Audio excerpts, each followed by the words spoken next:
భాటియా ప్రజ్ఞా పరీక్షమాలలో ఉన్న టెస్టులోని కార్డుల సంఖ్య మరియు పట్టే సమయం వరుసగా.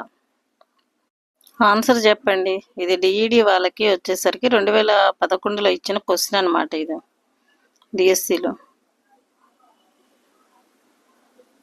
ఆన్సర్ వచ్చేసరికి 10 కార్డులు 25 నిమిషాలు. అండ్ సెకండ్ క్వశ్చన్, ప్రజ్ఞాలబ్ధి అంటే ఐక్యూ అనమాట అనే భావనను మొట్టమొదటిసారిగా స్టాన్ఫర్డ్ బినే పరీక్షలలో మొదటగా ఉపయోగించిన వారు. ఇది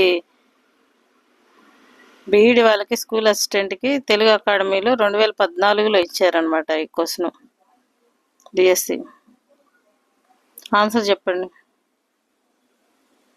ఆన్సర్ వచ్చేసరికి టర్మన్.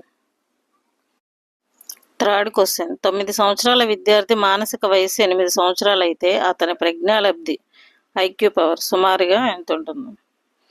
ఇది ఎస్జిటి స్కూల్ అసిస్టెంట్లకి 2014లో ఇచ్చిన క్వశ్చన్ అనమాట. ఇది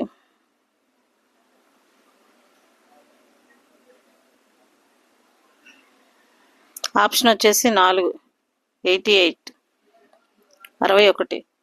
జతపరచండి.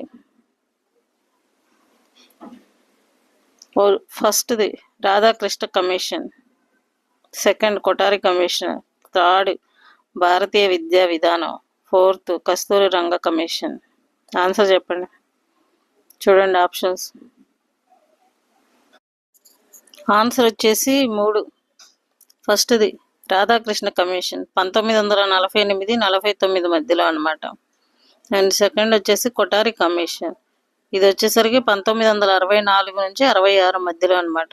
3 జాతీయ విద్యా విధానం, ఇది వచ్చేసరికి 1968లో అనమాట స్టార్ట్ చేసింది. ఫోర్త్ కస్తూరి రంగన్ కమిషన్, ఇది వచ్చేసరికి 2020లో పెట్టింది. సో ఆప్షన్ వచ్చేసరికి థర్డ్ అనమాట. అండ్ 62 క్వశ్చన్, స్వతంత్రానంతరం భారతదేశంలో ఎన్ని రకాల విద్యా కమిషన్లు ఏర్పడ్డాయి? ఆప్షన్ వచ్చేసి 4, అంటే 7 అనమాట. 7 విద్యా కమిషన్లు ఏర్పడ్డాయి. ఈ క్రింది వానిలో సరి అయిన జతను గుర్తించండి.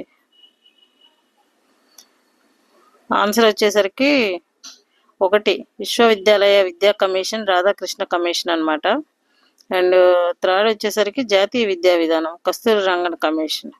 ఈ మధ్యలో వచ్చి జాతీయ విద్యా విధానం కొఠారి కమిషన్ అనేది తప్పు అనమాట, అది wrong answer. So correct answers వచ్చేసరికి 1, 3. 7th question,